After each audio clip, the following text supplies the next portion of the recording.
All right, Tom Jones, thanks for joining us today. Absolutely, thank you. So we want to just give you an opportunity to talk a little bit about your campaign coming up in November. Let our viewers know what you're about, why you got involved in this race. A lot of people already know from the primary, and then we want to get into a little bit about the Republican Party in Lancaster County and Pennsylvania. So if you can start out, just kind of give us a brief overview of what got you into politics and how things are looking for the November general election. Yeah, certainly. Well, backing up to what got me into politics or into government or governance and that involvement. Years ago, I got involved with the local party. I just knew other Republican friends who worked at the polls and so forth. Started getting involved back then, but really started asking just questions back during the Obama administration. What's happening to our party, what's going on, even at the end of the Bush administration, George W. Bush, seeing what was going on, like with the signing of omnibus bills. This questions started to and getting more and more involved as questions came up. But then, really in earnest, I got involved back in 2014. Became a Republican committee member. Up in Maytown, what was a new district. Maytown had been split because it's such a sprawling metropolis, of course, up there. But it did get split, and there was Maytown and Maytown West, and I became the committee man in Maytown West. And then shortly after that, the Lancaster County Republican Party is split into about 17 different area committees based largely on school district. And I became the chair of the Donegal Area Republican Committee. Since then, just opportunities, doors opened to serve. And I ran for office a few years back and became township supervisor for East Donegal Township. And my involvement, continued to grow. Back in 2016, I was part of the delegation to Cleveland with the Republican National Convention, as those sort of things grew, doors and opportunities opened. And when State Representative Dave Hickernell announced that he would be retiring at the end of his 10th term, I threw my hat in the ring and was successful here in the primary. Now, you ran in District 98 in Lancaster County. Correct. Now, in Lancaster County, you ran against actually two other candidates, so there were three people running in District 98. Were any of those candidates endorsed by the Republican Party in Lancaster County? How does that work? So largely across the state, across the Commonwealth, there are county committees, and some endorse and some don't. Lancaster County does endorse. With that endorsement comes, a lot of unity, a lot of strength, financially as well. Typically in Lancaster County, we endorse. We reach an endorsement. It's a high threshold. It's a 2/3. It takes 2/3 majority to gain the endorsement, and that didn't occur in our race. So, like you said, we did have myself and two other candidates sought that endorsement. The 2/3 threshold was not met by any of us, and so there was no endorsement in the race for the 98th legislative district for the Republican endorsement. So then that led to what some people would refer to as a truly open primary. We have open primaries here in Pennsylvania, of course, but a truly open primary where there was no endorsement, and the decision really went to the residents of the 98th legislative district. So we'll come back to the idea of endorsements here in a minute with the Republican Party. Sure. Let's just briefly talk about the upcoming general election. Who you're running against? Who is the Democrat nominee for 98th district? There's a gentleman named Mark Timmons who is the Democrat who is running in this race. So we will face each other here in the general election in November, and so as the summer moves on, those efforts will of course ramp up, and I intend to be successful in that race. What do you see as your main challenge, or what do you see as your main strategy? Just obviously, it's different when you look at the primary going against Republicans, and then a total shift, with the different parties. So, what do you see as your main challenge in November? I think my main challenge in November is actually it's more of an opportunity than it is a challenge. Is to motivate, activate the conservatives in my district to turn out and vote. Across the board of registered voters, we see what I would consider very poor turnout. Now, we saw better than normal turnout in this past primary, but I'd like to motivate conservatives to actually be engaged, be involved, come out and vote. The individual citizen who for instance, isn't a committee member, who is not necessarily involved in governance, I think their very first duty is to vote. And so turning out that vote, motivating people to vote, is going to be, it's a challenge, but it's also a privilege. And I'm looking forward to that. Speaking of getting out the vote, mainly in Lancaster County, why do you think many conservatives haven't been that active in voting, and why do you think that this past primary maybe that's starting to change a little bit? I think it did change a little bit. I think generally across the board, though, there's some things that are changing a lot. I think people are waking up. Everybody's waking up on almost like a sliding scale, right? Some people are waking up. We get to a certain point, and then people wake up. For instance, maybe the wake-up call for some people right now, maybe the wake-up call is $6 a gallon, for gas, or in my case, I pulled up in a diesel, north of $6. It cost me 50 cents a mile to get here, right? So, but it was well worth coming. But anyway, those wake-up calls are different for different people. So it's for those of us who have woken up, earlier. For instance, when I woke up back in 07, 08, and really got involved, or started getting involved, and learning.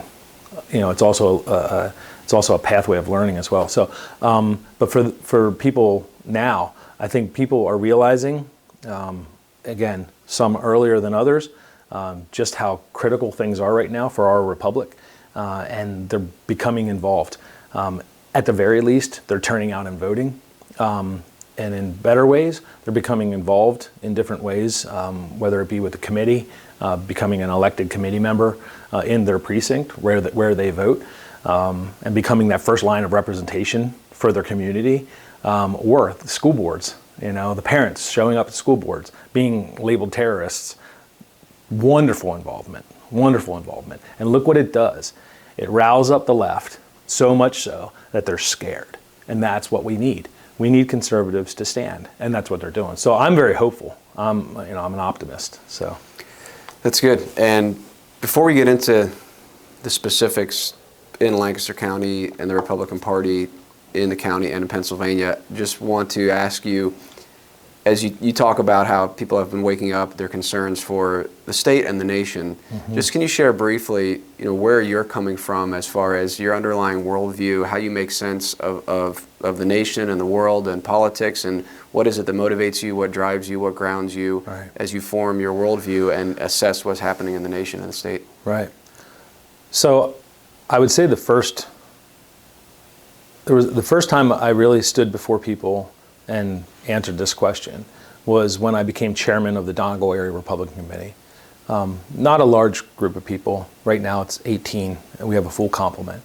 But I stood in front of them as their new chairman, and it was funny because it was about 3 weeks prior to me meeting Mike Pence for the first time.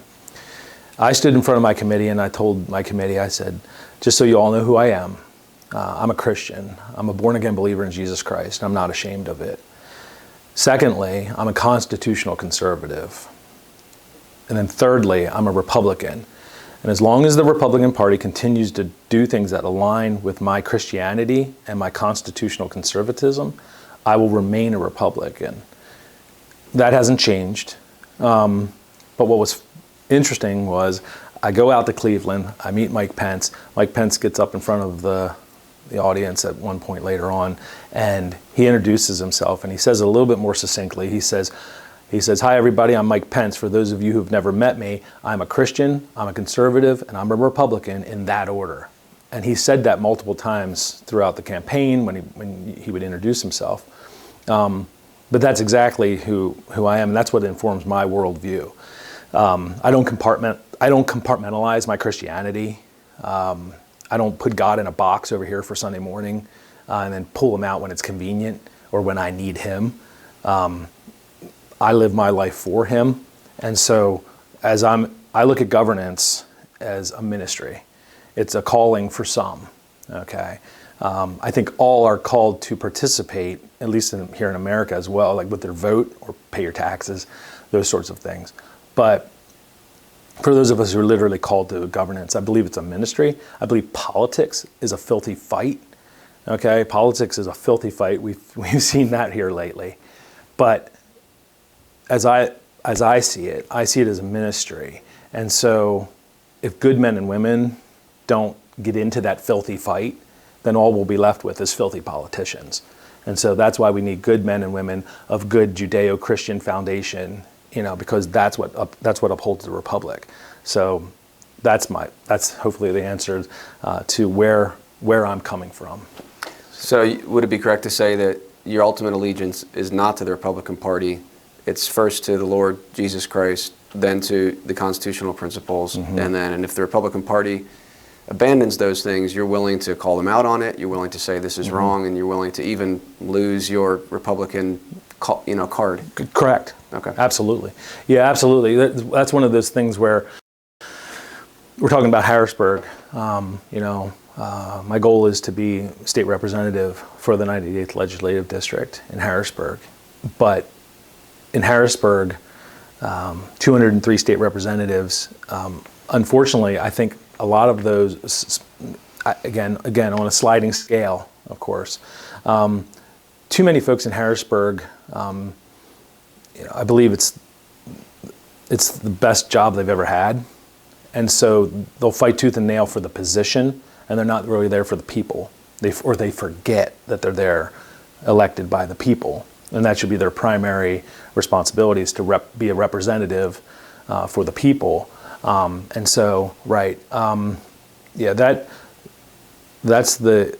want to go to Harrisburg. I don't need to go to Harrisburg. The Lord has provided for me and my family, my wife and my 4 children, abundantly over the years. And I have no doubt that he will continue to do so, whether I'm a state representative or not. I'll serve him where he puts me. So, let's talk now a little bit about the happenings here in Lancaster County, and we could start a couple different places. But why don't we just continue on that theme of the Republican Party and the fact that you're saying you're willing to stand up to the party, to ostensibly leadership, if you believe that what they're doing goes against what is right. So that's been an issue that has come up, as I know you're aware of.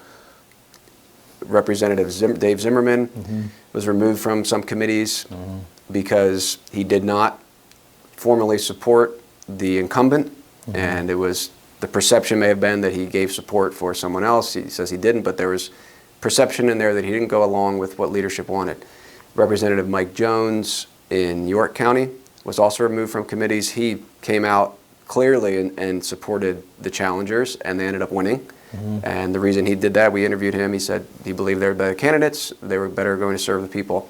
So can you just talk a little bit about what you're stepping into? Because what you're telling me here now, it certainly seems like you're willing to do what Mike Jones did, and certainly what Zimmerman did, if you don't think that, for whatever reason they did it, but if you don't think that an incumbent or an endorsed candidate is right for the people and will rule justly, then you'll stand against that. So what are you getting yourself into here, trying to go to Harrisburg and get involved with leadership? Right.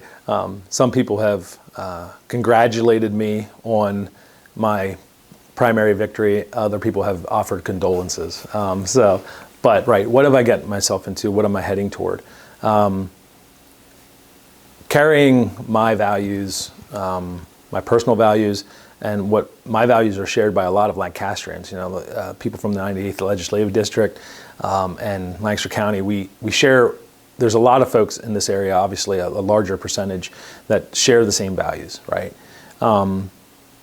As I carry that to Harrisburg, I also recognize that we're talking about Pennsylvania here. And so when we talk about 203 state representatives, 113 currently Republicans, now let's just take that. That too is that sliding scale. So taking each person on an individual basis. And as I go to Harrisburg, I think what we need to be full of is truth and grace, right? So carrying that truth, speaking truth, right, and not wavering on truth, but also understanding and extending grace and taking each individual on an individual basis. And so when it comes to, who I would offer my endorsement to, if I'm a sitting state representative, those sorts of things, I would most certainly, help and support those who would be of like mind, conservative mindset, right? But on the flip side of that, it's an interesting dynamic when sitting state representatives, do get involved in other races, and that was the case in my race, where you had a sitting state representative involved in the race, whether it be good or bad, and those endorsements from sitting state representatives, sometimes they carry a lot of weight, sometimes they carry very little weight, and sometimes they're actually a detriment in some instances. So you're saying in your race, in the primary, that one of the other candidates received support from a representative, a current sitting representative? Correct. And was it Representative Cutler? No. It was. It would have been Representative Hickernell endorsed a candidate in the race. Okay. And so these endorsements, my point is this: sometimes those endorsements matter, sometimes they don't. Larger point, the people are going to elect. The people do the electing, right? And so I think the focus should be on who did these people elect and who did they not elect, right? And what's the voice of the people saying to leadership?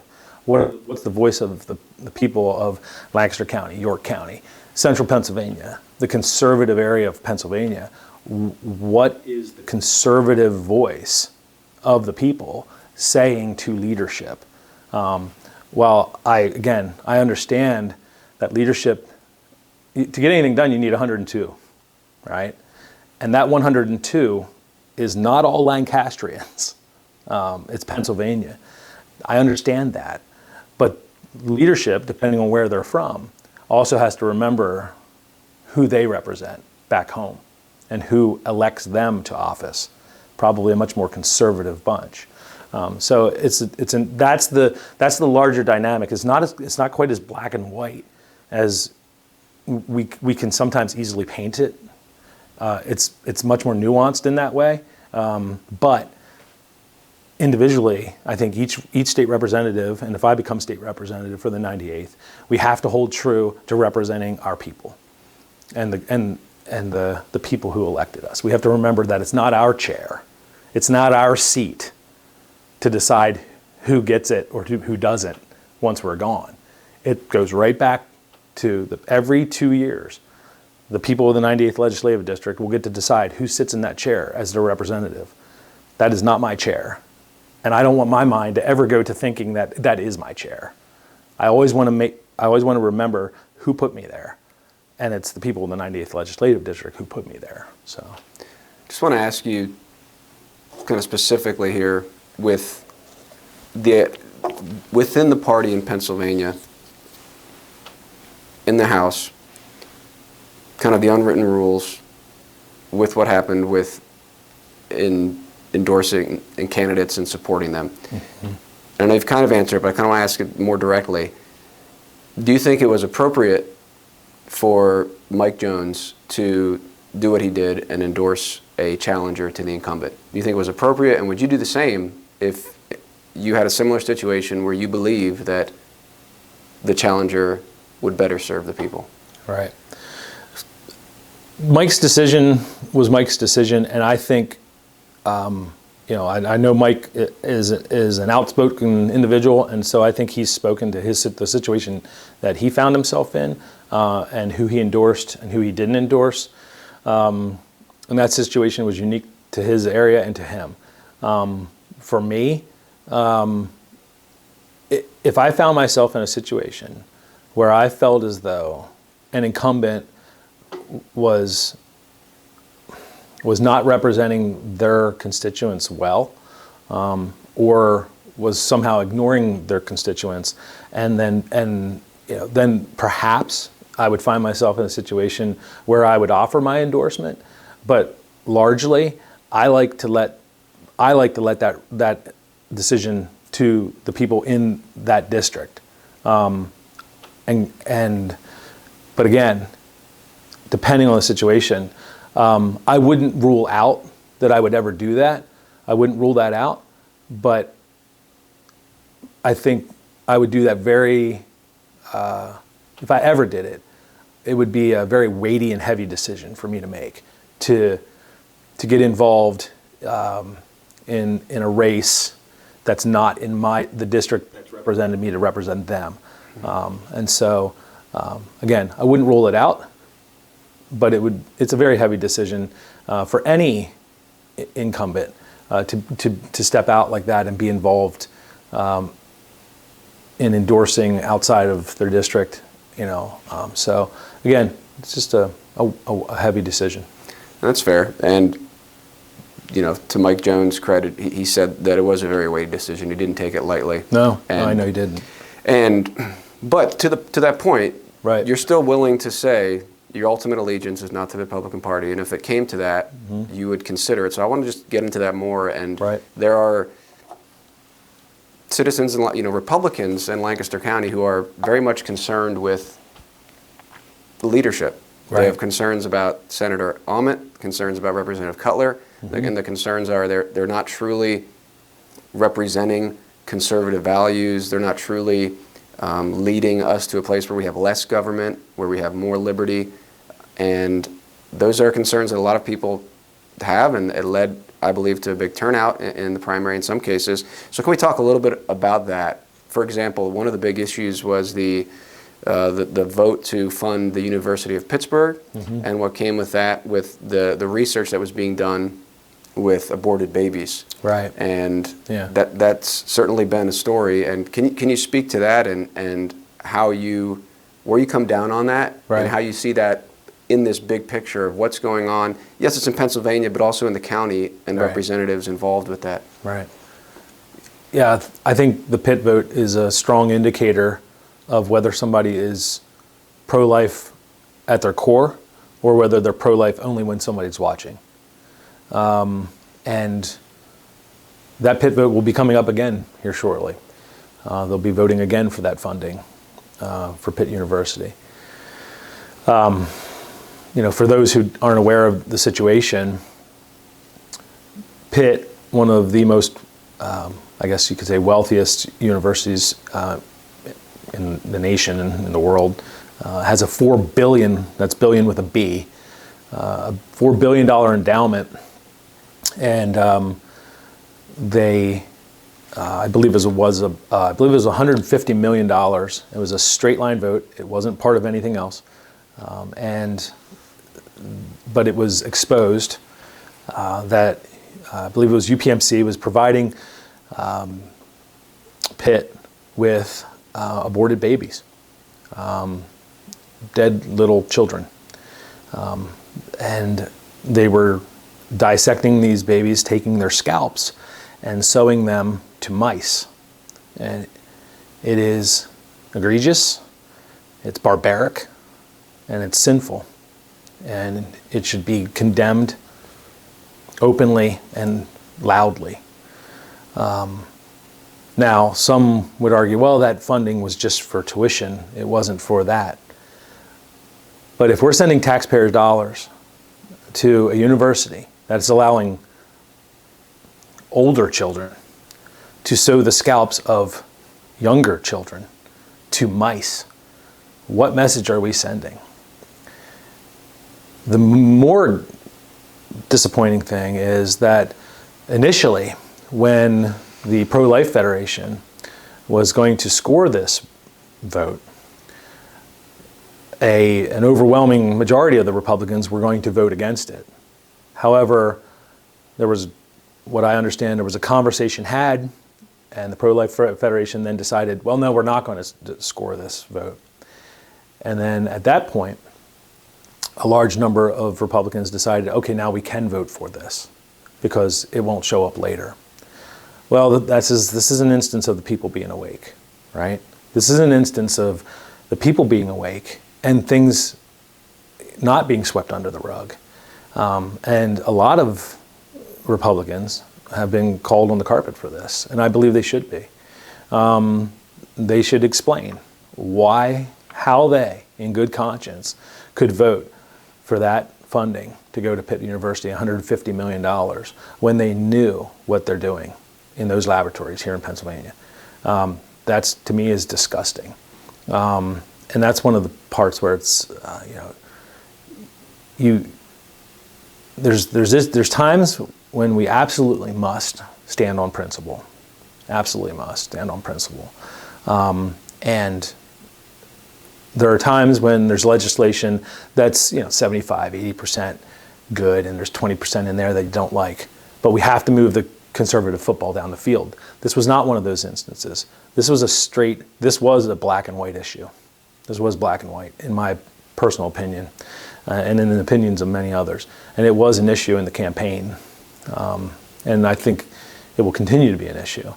So I hope that a lot of Republicans who are there now wake up to that and do the right thing when it comes time to vote on that again. Have you heard any explanations, other than the fact that saying, well, this is just going to tuition? Has anybody really come out and said, this was wrong, and we shouldn't have endorsed, as far as people have voted for it? I believe Senator Almond voted for the bill. Has anybody come out and said, you know what, we were wrong about this, and when it comes up again, we won't do it? To your knowledge, have you heard that from leadership? I have not heard that necessarily, no. I have not heard those exact words or that sentiment coming from people who did vote for it. I've not heard that. The excuses, one of the other excuses that was offered is, well, some of our Republican colleagues around the Pittsburgh area, if we vote against that tuition funding, they may lose their seats. Again, are you only pro-life when people are watching? Or are you just, simply, or are you pro-life at your core? You're going to stand for life. So I think that highlights a major issue, in my view, that being that so much that is done in Harrisburg and politically, even by conservatives, is done to preserve even what they think is a good cause. Well, we need to maintain Republican seats. But at what cost? And at what point, if you keep compromising, do you reach the point where you no longer even have an influence? Right. So that's one issue. And is there any other reasons? That might be one, that we don't want to lose seats. Any other reasons that these people that are Republican, that claim to be about conservative values, that are not lining up with many voters who are saying, this is not what we believe in? You've mentioned maybe that this is the best job they've ever had. Is there anything else? And what can we do to actually change that? Maybe we can switch to that, maybe address that. What can we do to change it? If this is what we're going to get, people who won't vote against something that's so clearly wicked because of X, Y, or Z, how will we get change? So we'll get what shines light on the darkness, truth, right? The truth will shine the light on it. And so the more that true patriots, true conservatives open their mouths, spread the word, and shine a light on the darkness, it will be exposed. And again, taking each person on an individual basis, each of these representatives on an individual basis, but also that involvement that we talked about earlier. I think the way we turn back the party and those representatives in Harrisburg to be emboldened to be conservative on all fronts is by having individuals like get involved at that grassroots level. First grassroots, of course, right? And championing, like for instance, I had an incredible team. I was not endorsed by the party. I was not endorsed by the Harrisburg establishment. As a matter of fact, the Harrisburg establishment very much worked, against me. However, we did a great job in the election, and my team did that. And it's a grassroots movement of conservative patriots who did the work. In a campaign, it's knocking doors, it's phone calls, it's everything that goes along with a campaign. But those folks also are getting involved themselves by becoming committee members in the Republican Party. So they're not just throwing out the Republican Party and saying, okay, all bad. They're actually getting involved in the system, in our republic, right? In these elected positions. They're taking on school board seats. They're running for township supervisor, for mayor, for borough council, and for the Republican committee.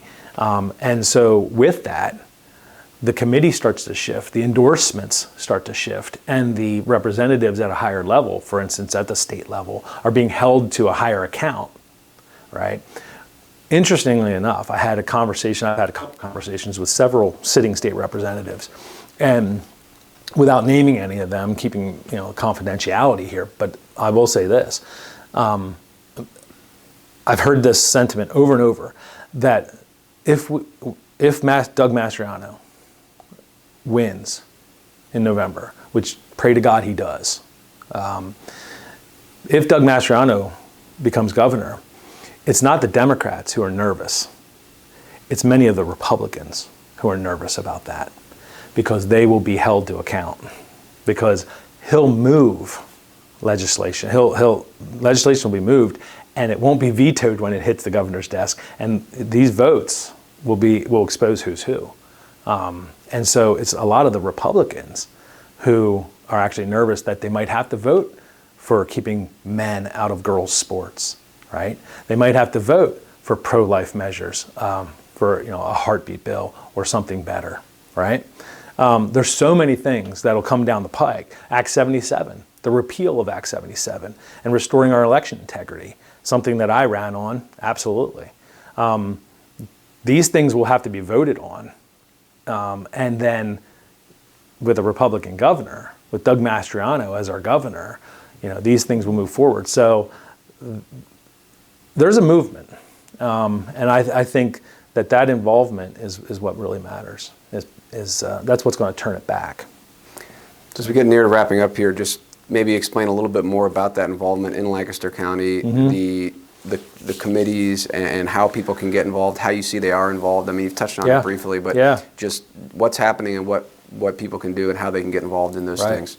So just recently here, actually just this past Tuesday, we had the reorganization meeting of the Lancaster County Republican Committee. The RCLC, the Republican Committee of Lancaster County, gathered together all in one place, and we had our reorganization. We elected our officers, our chairman, vice chair, secretary, and treasurer, and that went very well. But during that period, during those elections, a question was asked of the audience: raise your hand if you're a new committee member. And it was amazing the number of hands that went up that are new committee members, many of whom are patriots, true conservatives, who are getting involved. They ran for these committee seats, in many instances contested for a committee seat, which is really an interesting time. I've been involved with the Republican Party, Lancaster County Republican Party, for years. And I don't think I've ever seen quite a wave of enthusiasm, involvement, new blood, and conservatism like that. And I can speak specifically to the 98th Legislative District. Those two area committees, Donegal and E-Town, first time in at least a decade, maybe two, where there's not a single vacancy. Lots of times there's vacancies. For instance, in Lancaster City and some other areas of the county, there's vacancies where there's just not a committee man or committee woman. So I would encourage all patriots to check your voting precinct and see if there's a committee man and a committee woman. Get to know those folks. Get involved. Help out with fundraisers and those sorts of things. And then if there is an opportunity to serve as a committee man or a committee woman, do it. Do it. Because in Lancaster County, that comes with an endorsement vote. And those votes matter because who we endorse matters. We need to vet these candidates so much more strongly than we have in the past.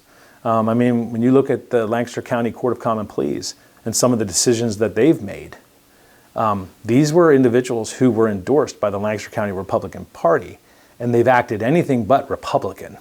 And so, in some of the decisions they've made over the last 2 or 3 years, it's very much exposed who people truly are. So as we vet these candidates, we need true conservatives on the Republican Committee of Lancaster County to do that vetting and to ultimately do that endorsement. So I'm encouraged. I'm encouraged by what's happening. Was there any change to chair, vice chair with the vote? No. Currently, our chairman is Kirk Radonovic, and our vice chair is Jenna Giese.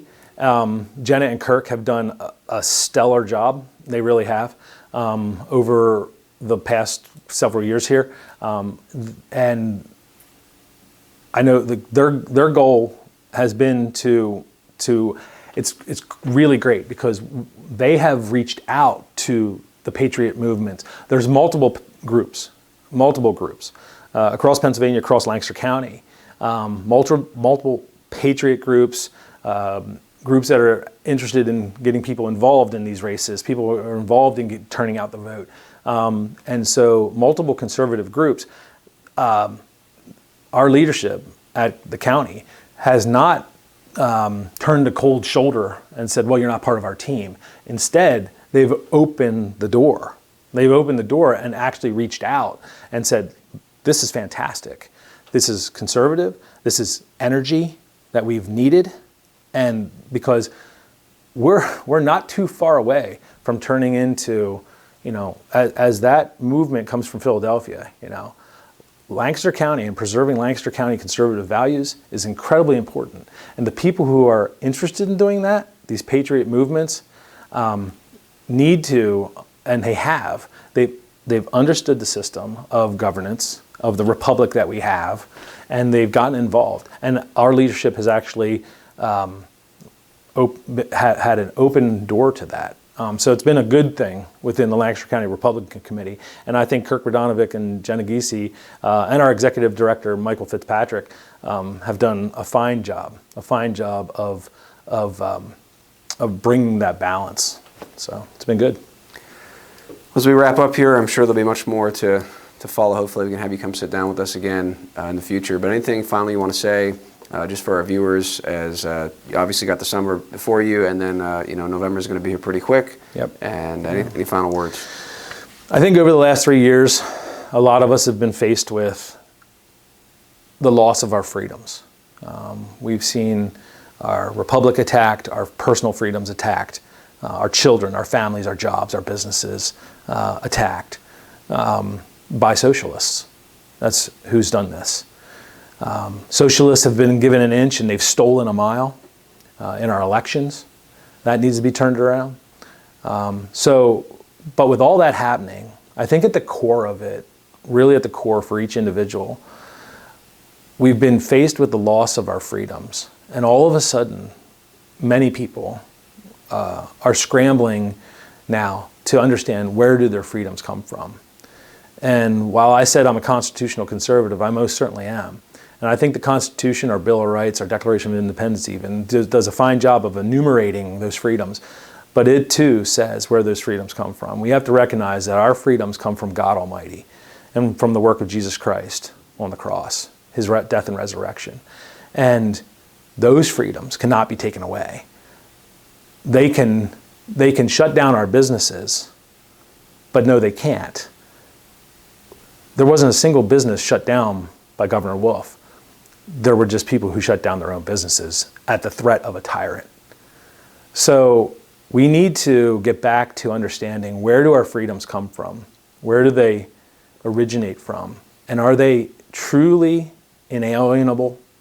Are they placed in us by our Creator? And then can we walk and live in those freedoms despite the unrighteous or tyrannical decrees of a governing official? We continue to walk forward in that. So get involved in our republic. If you have a calling on your life to be involved in governance, get involved, because that's what's going to turn things around. That's what takes back the party, and then that's what takes back the state and our nation, ultimately. And I'm, again, an optimist, and I have to hope for the best and keep on working towards it with the life I've been given. So, Well, thank you so much for your time, Mr. Jones, and hopefully everything works well for you moving into November. yeah, thank you very much. Good to be here.